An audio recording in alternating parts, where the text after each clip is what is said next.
बिस्मिल्लाहिर्रहमानिर्रहीम। अस्सलाम वालेकुम नाज़रीन, मैं हूं खिज़र भुट्टा और आप देखें मेरा यूट्यूब और फेसबुक चैनल। नाज़रीन, कौन कहता है कि बानी पीटीआई इमरान खान जेल में हैं? नहीं, इमरान खान जेल में नहीं, इमरान खान पार्लियामेंट में पहुंच चुके हैं। इमरान खान कौमी असम्बली में पहुंच चुके हैं और जो कौमी असम्बली का इजलास है और जो पाकिस्तान तहरीक इंसाफ के पुराने वर्कर हैं, जो साथी हैं, जिन्होंने अपने आप को जेलों के हवाले किया, जो कि मुशक्क़तें काटी उन्होंने। आपने तस्वीर तो देख ली होगी, आपने थंबनेल तो देख लिया होगा कि किस तरह से जो वर्कर्स हैं, पाकिस्तान तहरीक इंसाफ के कारकुन हैं, उन्होंने मास्क पहना हुआ है इमरान खान साहब के जो बनाए हुए फेसेस हैं उसके हवाले से। और वो कौमी असम्बली में ऐसे लग रहा है कि जैसे इमरान खान खुद जो है वो घूम रहे हैं और वो खुद पार्लियामेंट में जो है वो जलवागर हैं। बहुत ही एक अजीब सा लम्हा है, एक अजीब सी मतलब कि सिचुएशन है इस पार्लियामेंट के अंदर। इस जो हल्फ बर्दारी की तकरीब है, इसमें एक ऐसा समा है, इसमें एक ऐसी चीज़ है जो कि शायद पहले 75 सालों में कभी पाकिस्तान की असम्बली में नहीं आई। एक ऐसा नारा गूंज रहा है, एक ऐसे चाहे हम बात करें पंजाब असम्बली की, चाहे हम केपी असम्बली की बात करें, तो ऐसा एक नारा जो है वो गूंजता हुआ नज़र आता है, एक ऐसा समा नज़र आता है, एक ऐसा जोश वलवला जुनून नज़र आता है कि जो पाकिस्तान तहरीक इंसाफ के लोगों के अंदर पाया गया है इस टाइम। तो इस टाइम आप देख रहे हैं कि जब मैं ये व्लॉग रिकॉर्ड कर रहा हूँ तो इस टाइम तो हंगामा आराई जारी है।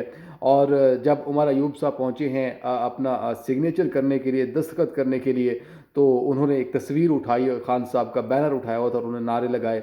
और उसके बाद जब गौहर साहब पहुँचे, उसके बाद बैरिस्टर गौहर साहब, उन्होंने भी जो है वो उठाया था बैनर खान साहब का, उन्होंने नारे लगाए खान साहब के। तो एक जो शक्लें थी जो अपोजिशन की, जो कि अब हुकूमत हो गई, अपोजिशन तो पीटीआई हो गई, तो उनकी जो शक्लें थी वो देखने वाली थी। उसमें कुछ जो है ना वो फीकी फीकी सी मुस्कुराहट, वो कहते हैं ना कि जिसको कि ना चाहते हुए भी मुस्कुरा देना या ना चाहते हुए भी जो है वो नज़रें ना छुपाना, ये वो सिचुएशन थी। और उसके बाद आपने मज़ीद मुलाहजा किया कि जब ये वर्कर्स आए पाकिस्तान तहरीक इंसाफ के, तो उस टाइम हालात कुछ और थे, नारेबाजी कुछ और चली थी, वो वलवला कुछ और था। लेकिन जैसे ही मियाँ मोहम्मद नवाज़ शरीफ साहब पहुँचे, उनके साथ शहबाज शरीफ साहब भी थे, तस्वीर भी आपने वो देखी है।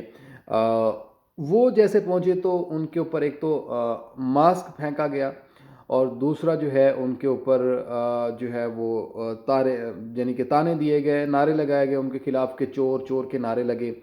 अब ये मास्क क्यों फेंका गया? क्योंकि मास्क ज़ाहिर है वो पहन के रखते हैं मियाँ साहब, तो जी शर्म से आप मुंह छुपा लें, जी आप ये मास्क पहन लें, शर्म कर लें, ये उसमें था ये मास्क। उसके बाद जी आगे चलते हैं। आगे जो मास्क पहने हुए आप दो लोग बाकी भी हैं, वो मुख्तलिफ लोग हैं जिन्होंने ये मास्क लगाए हुए थे अपने फेसेस के ऊपर खान साहब के। उसमें शेर अफजल मरवत साहब हैं, अली मोहम्मद खान साहब हैं जो कि खड़े हैं, और शहरियार अफरीदी साहब पहुँचे, वो भी एक तस्वीर लेके पहुँचे खान साहब की। तो ये असम्बली की जो एक ये वाला एक सेशन है, जो स्टार्टअप है, ये दिखाई दे रहा है कि जिस तरह शेर अफजल मरवत साहब ने बयान दिया कि हम चाहे हुकूमत में ना बैठे, अपोजिशन में बैठेंगे तो हम एक दिन आज से लेकर पूरे दिन तक जिद्दोजहद जारी रखेंगे, एहतजाज रिकॉर्ड करवाते रहेंगे और स्टैंड करते रहेंगे और जीना मुहाल कर देंगे अपोजिशन का, इसका, हुकूमत का। तो उसके बाद जो है अयाज सादिक साहब से पूछा गया कि आपको तो अब स्पीकर हैं और अब शेर अफजल मरवत साहब जो है वो आपको सुकून से नहीं बैठने देंगे, तो उन्होंने भी कहा कि हैंडल करना हमें अच्छे से आता है। तो बहुत सारी चीज़ें आज देखने को मिल रही हैं, गर्मा गर्मी हो रही है असम्बली में। इसके बावजूद भी कैदी नंबर 804 जो कि जेल में है, मतलब कि एक ऐसा समा है, एक ऐसी मोहब्बत है उस लीडर से, उस शख्स से, कि जो नवाज शरीफ साहब भी जेल में रहे, 3 दफ़ा जेलें काटी, जिला वतनी काटी, उसके बाद जरदारी साहब भी रहे।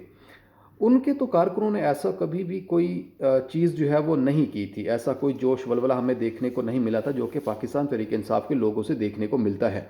तो इससे एक चीज़ ये साबित होती है कि जो मैंडेट था, जो कि मैंडेट चोरी होने की बातें हो रही हैं, उसमें पाकिस्तान तहरीक इंसाफ ये समझती है कि इस हुकूमत से डिलीवर नहीं होना اور یہ وہی والی چیزیں ہوں گی، ٹیکٹکس ہوں گی، یہ وہی والے اپوزیشن ہوگی، اس سے اسٹرانگ اپوزیشن ہوگی جو کہ 2014 15 16 میں تھی، پی ٹی آئی کی اسٹرانگ اپوزیشن تھی. یہ وہ اپوزیشن ہوگی جو کہ اس دفعہ بھی اس حکومت کو ٹف ٹائم دے گی. اور یہ بات واضح ہوتی تھی کہ جو خان صاحب یا پاکستان تحریک انصاف کی جماعت ہے وہ حکومت سے زیادہ اپوزیشن میں بیٹر کام کرتی ہے، اپوزیشن میں بیٹھ کے ٹف ٹائم صحیح دیتی ہے، وہ صحیح چیلنج کرتی ہے. تو میرے خیال سے اس ٹائم کی جو سچویشن ہے وہ یہی ہے کہ اس حکومت کو ٹف ٹائم ملنے والا ہے، اور جو پاکستان تحریک انصاف کے کارکنان ہیں وہ اس دفعہ بہت تیاری سے آئے ہوئے ہیں، بہت ہی سوچ سمجھ کر چیزوں کو لے کے چل رہے ہیں، اور وہ بہت ہی اس دفعہ اگریسو طریقے سے آئیں گے. اور وہ جو وار کر رہے ہیں، جو کہ وار کرنے کا ان کا ایک اب انداز ہے، وہ ایک الگ قسم کا ہے. حالانکہ نو ڈاؤٹ کہ اس میں چیزیں جو ہے وہ صحیح نہیں ہیں، کہ غلط چیز ہے کہ جس میں آپ دیکھتے ہیں کہ جی افضل مروت صاحب جو ہے وہ کچھ بول جاتے ہیں بنا سوچے، یہ چیز نہیں ہونی چاہیے. پھر دوسرا، کسی بھی لیڈر، اگر آپ سمجھتے ہیں کہ آپ کے لیڈر کی تضحیک ہو رہی ہے تو پھر کسی بھی لیڈر کی تضحیک نہیں کرنی چاہیے. دوسرا رہا جی جمہوریت کی بات ہو رہی تھی کہ جمہوریت کا جو ہے وہ علم اب ان جو سیاستدان ہے یا جو حکومت آ رہی ہے جمہوریت کا علم اٹھا کے آ رہی ہے. تو میرے خیال سے جمہوریت تو ہماری کب کی دفن ہو چکی ہے. ہم بس اس کو وہ کہتے ہیں نا کہ شہید جو ہے وہ زندہ ہوتا ہے، ہم جمہوریت کو اب شہید کہہ سکتے ہیں کہ جمہوریت شہید ہے. شہید تو ہو چکی ہے، بس زندہ ہے، اس کی روح کہیں بھٹک رہی ہے اور ہم اس کے پیچھے بھٹک رہے ہیں. اس کے علاوہ تو کچھ بھی نہیں بچا. ہاں البتہ جتنی میں بھی تنقید کرتا رہتا ہوں، جتنی چیز نظر آ رہی تھی، مریم صاحبہ نے جو ایک اچھا ظاہر اسٹیپ دیا ہے جو کہ تعریف بنتی ہے ان کی. انہوں نے جس طرح سے اپوزیشن لیڈر پنجاب اسمبلی کے انہوں رانا آفتاب صاحب، ان سے بات کی، ان سے ملاقات کی انہوں نے، تو ان کو دعوت دی. بڑا اچھا وہ پوسٹر تھا، یہ بڑا اچھا میسیج تھا ان کے لیے. تو نو ڈاؤٹ جس حد تک ایک نفرت انگیزی کی بات تھی وہ تو نظر نہیں آ رہی ہے. ہاں لیکن جہاں تک اگر ہم آئین کی بات کریں، اگر ہم کچھ چیزوں کے انصاف کی بات کریں، شفافیت کی بات کریں، تو وہاں پہ جو ہے وہ صفائی اور وہاں پہ ایویڈنس ہونا مانگتے ہیں. وہاں پہ پاکستان تحریک انصاف کو جو لگتا ہے کہ کس طرح سے جو ہے ان کے چوری ہوا مینڈیٹ، تو ان کو بھی ثابت کرنا چاہیے، پھر نون لیگ کو بھی اس کا ساتھ دینا چاہیے. تو میرے خیال سے پاکستان کی جمہوریت ختم ہونے کے بعد ایک نئے دعوے وعدوں کے ساتھ حکومت بننے جا رہی ہے. حلف برداری جو ہے وہ ہو چکی ہے. اب وزیر اعظم اور اس کے بعد جو ہے ووٹنگ ہوگی، اس کے بعد نائب جو ہے وہ کیا کہتے ہیں ڈیپٹی اسپیکر، اور ان کے بعد ان کی جو ہے وہ ہوگی. تو اس کے بعد ظاہر ہے سلسلہ چل ہو جائے گا. شہباز شریف صاحب آٹومیٹیکلی ظاہر آپ کو پتہ ہے وزیر اعظم ہے. تو اب آگے کی کیا سچویشن بنے گی، کچھ چیزیں آپ سے مزید ڈسکس کریں گے، لیکن اگلے ولاگ میں مجھے اجازت دیں، اگلے ولاگ میں پھر ملاقات ہوگی. تب تک کے لیے اللہ حافظ.